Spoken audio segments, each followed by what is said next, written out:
Bonjour et bienvenue à l'église de Mont-de-Vansasset, Notre-Dame de l'Assomption. C'est une église qui a été construite à partir du XIe, XIIe siècle, mais une partie de l'église est peut-être plus ancienne, je vous en dirai plus plus tard. Alors vous vous trouvez ici sur une butte, on est surélevé par rapport au niveau de la Meuse, on est à peu près à 300 mètres d'altitude. La vallée de la Meuse s'étire en contrebas. Pourquoi une église sur une butte et en dehors du village? Eh bien tout simplement parce que le lieu n'est pas du tout anodin, il a été occupé depuis le néolithique. On a eu des druides comme dans Astérix, on a eu des druides celtes dans la forêt. Il y a des sources dans le sol, ce qui nous cause d'ailleurs pas mal d'ennuis avec les moisissures dans les murs. Mais ce magnétisme a toujours laissé penser à un pouvoir particulier, un pouvoir magique des lieux. Alors, l'église en fait a été construite par les chanoinesses d'Andenne. Andenne, ça se situe en Belgique, c'est au bord de la Meuse, entre Namur et Liège. Et la première construction de l'église daterait du 7e siècle, donc on est carrément en 680. Ce serait la dernière princesse mérovingienne Bègue qui aurait fait construire l'église en souvenir et en hommage à son mari, tué par leur fils adoptif. Et tué par leur fils adoptif en ces lieux mêmes. Donc voilà, les chanoinesses sont allées s'installer à Andenne à la suite de Sainte-Bègue et au Xe, XIe siècle, Andenne a été ravagée par les Normands et par les ducs de Hainaut et les chanoinesses ont fui et sont venues se réinstaller à Mont-de-Vansasset où Sainte-Bègue avait sa résidence secondaire. Et en fait, quand on passe la colline devant l'église et au-delà du village, se trouve un lieu-dit qui s'appelle la ferme de Jupille.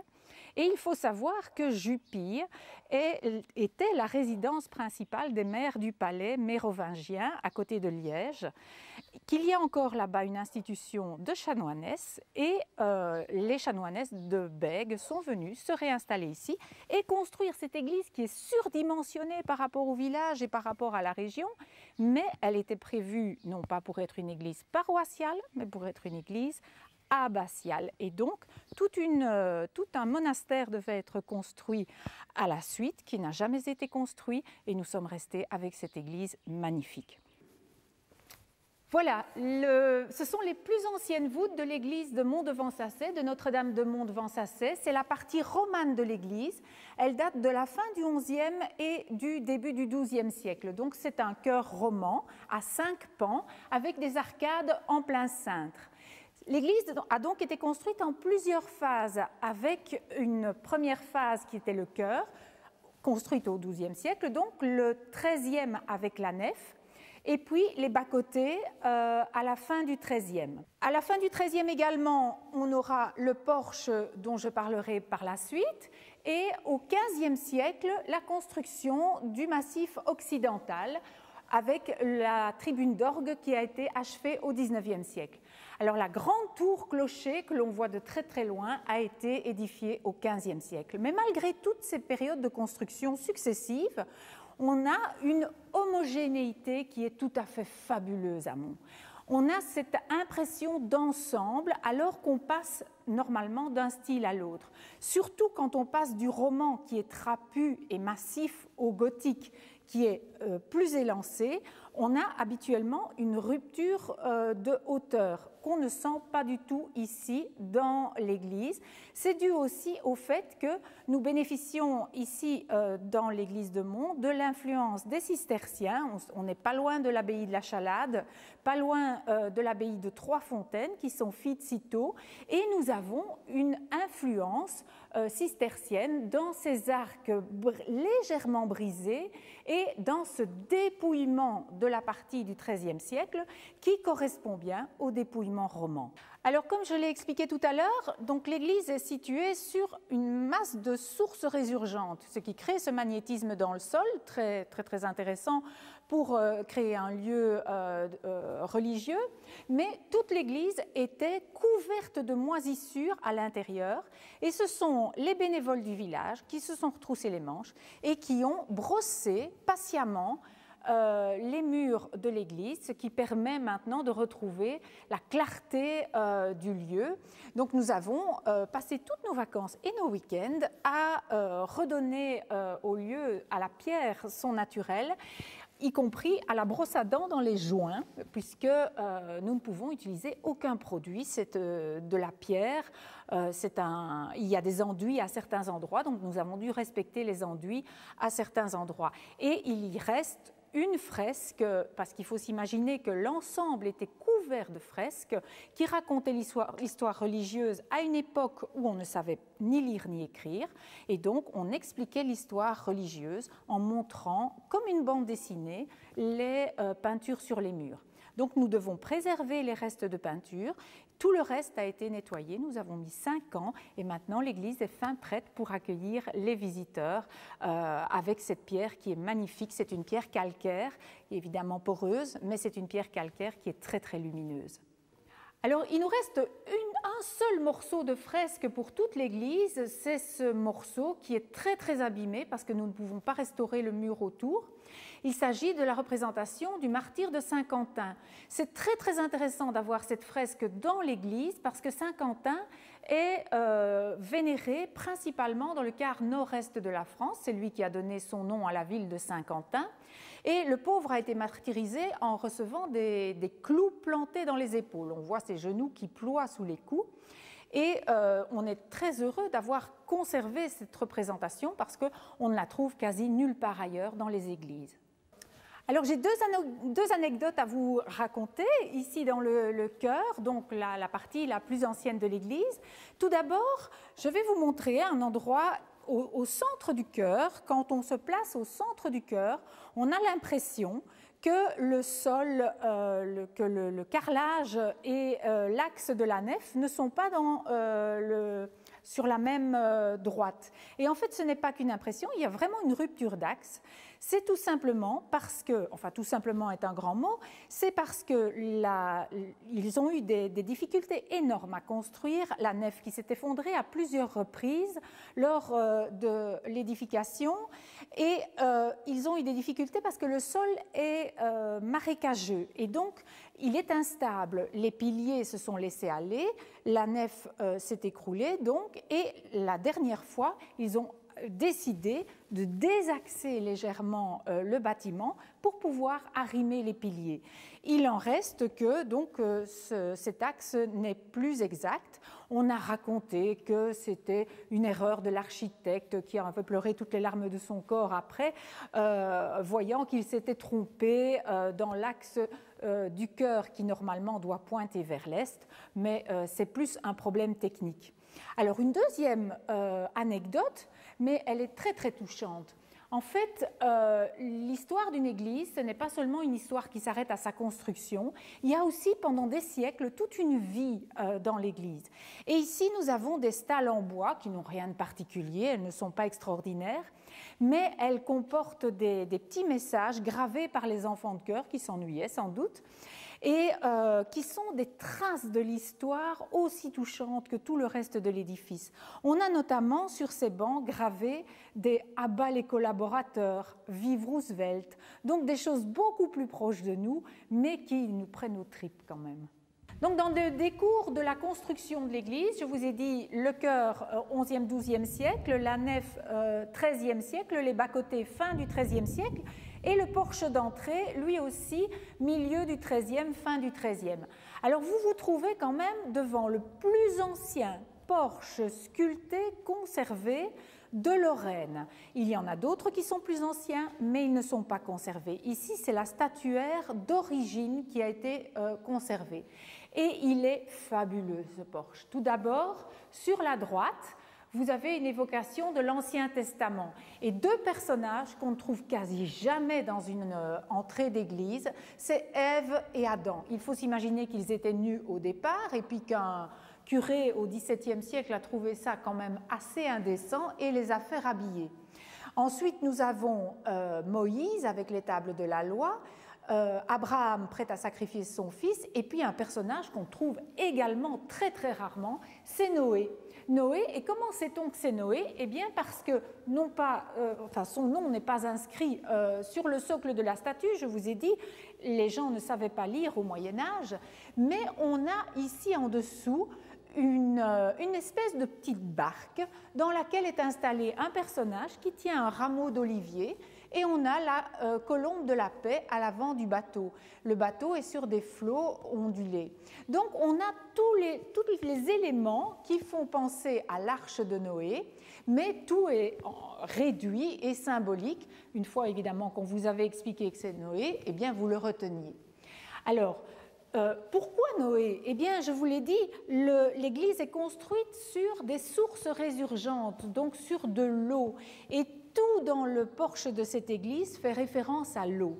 Si on regarde l'autre côté, le côté qui fait face à Adam et Ève, on a en face d'Adam et Ève le groupe de l'Annonciation, donc la Vierge et l'ange Gabriel, qui rachètent le péché d'en face. Puis on a Saint Jean l'évangéliste ou Isaïe, Saint Jean Baptiste ou Jérémie, et puis un personnage de nouveau qui fait face à Noé et qu'on ne rencontre quasi jamais, c'est le prophète Ézéchiel. Et Ézéchiel est toujours représenté avec l'église symbolique posée sur la main, d'où jaillit le fleuve de vie, donc l'eau de vie, qui tombe à ses pieds, donc qui coule tout le long de son vêtement et qui tombe à ses pieds, sur la tête d'un personnage qui est engoncé dans une cuve baptismale et donc qui préfigure le baptême. Si vous voulez, vous avez d'un côté Noé avec l'histoire de Dieu qui a noyé le monde pour noyer le mal, et le rachat du mal par le baptême. Donc le côté droit du porche appelle la réponse du côté gauche, et le côté gauche répond au côté droit. Donc il y a tout un dialogue dans le porche. Les éléments sont sculptés de manière très naïve, c'est touchant parce que on voit les proportions ne sont pas très exactes, il n'y a pas de mouvement, ça a été réalisé par des artistes locaux. Donc on ne sent pas les grands principes sculpturaux. On a par exemple, de manière très naïve, Noé qui est complètement ridé, donc si vous voulez, il a des lignes parallèles sur le front et sur tout le visage, parce qu'on raconte dans la Bible que Noé est mort extrêmement vieux. Il est mort à 1000 ans passés, ce qui est une légende bien entendu, mais pour représenter la vieillesse de Noé, eh bien on l'a ridé, c'est le seul personnage ridé. Il faut s'imaginer l'ensemble entièrement coloré. Il ne reste que quelques morceaux de couleur. Donc on a le noir des cheveux et des barbes. On a quelques touches de rouge par-ci par-là, et sur la partie centrale du portail, on a un peu de bleu ciel. Il faut s'imaginer qu'entre les deux portes, il y avait une statue colonne de la Vierge. Alors elle n'existe plus, personne dans le village ne l'a encore connue, mais on sait que c'était la Vierge. D'abord parce que l'église est confiée à Notre-Dame, et puis il y a encore l'auréole qui était placée derrière sa tête, et surtout l'azur du ciel qui reste peint sur le trumeau du portail. La lecture du tympan se fait en S. Alors pourquoi en S ? Tout simplement parce que les gens, donc, à l'époque, ne savaient pas lire, et pour eux, le sens de notre lecture de gauche à droite, et puis on va à la ligne, n'avait aucun sens. Le seul sens qu'ils connaissaient, c'est la façon dont on laboure un champ, en allant jusqu'au bout du champ, en tournant à cet endroit-là, en revenant sur ses pas, en tournant à l'autre bout du champ, et ainsi de suite. C'est ce qu'on appelle le boustrophédon, comme on laboure un champ en grec. Alors, il faut commencer le sens de la lecture à gauche, en bas. On voit la Vierge couchée sur son lit d'accoucher, dissimulée par une tenture rouge dont je vais reparler.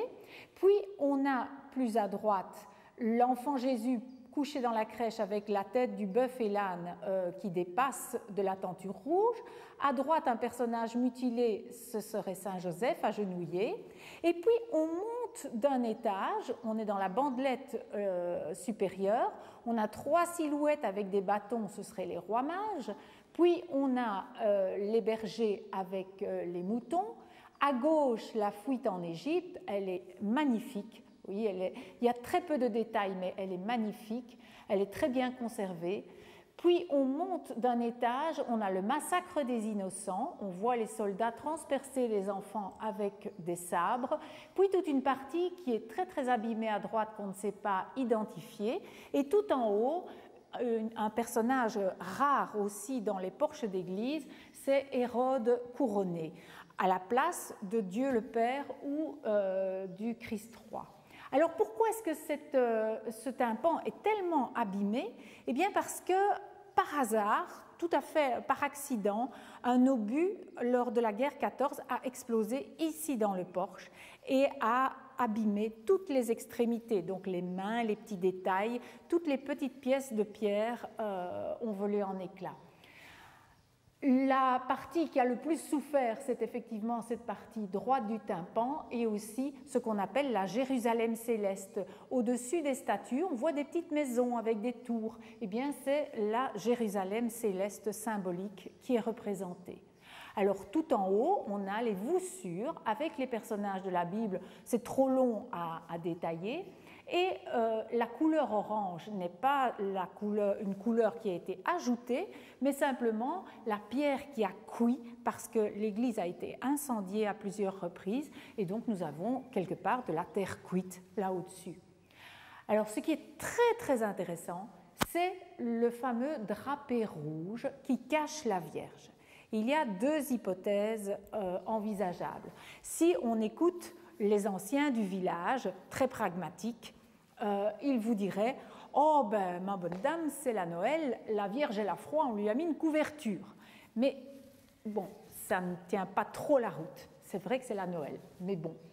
Les 2 autres hypothèses, donc, ce serait le personnage de la Vierge, qui est un personnage tellement sacré et pris dans une position tellement intime qu'on aurait dissimulé son intimité.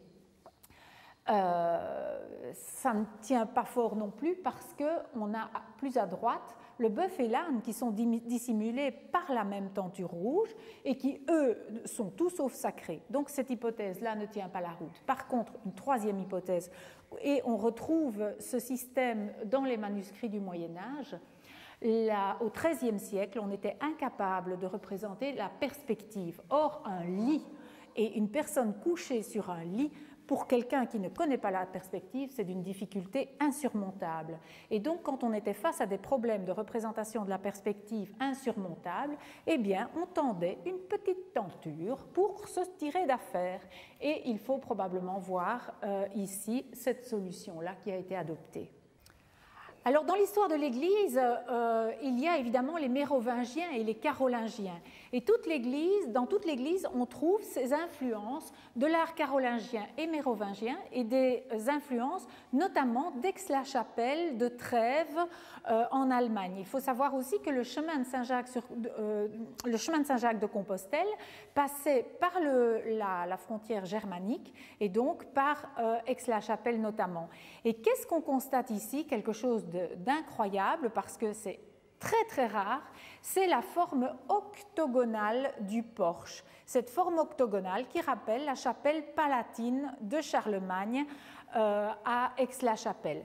Alors Charlemagne est un personnage très très important ici parce que c'est l'arrière-petit-fils de Sainte-Bègue, donc qui était la fille de Pépin de Landen, et Charlemagne serait, on dit serait parce qu'on n'en a absolument pas la preuve, serait représenté ici dans le porche avec son grand livre de la connaissance et sa couronne.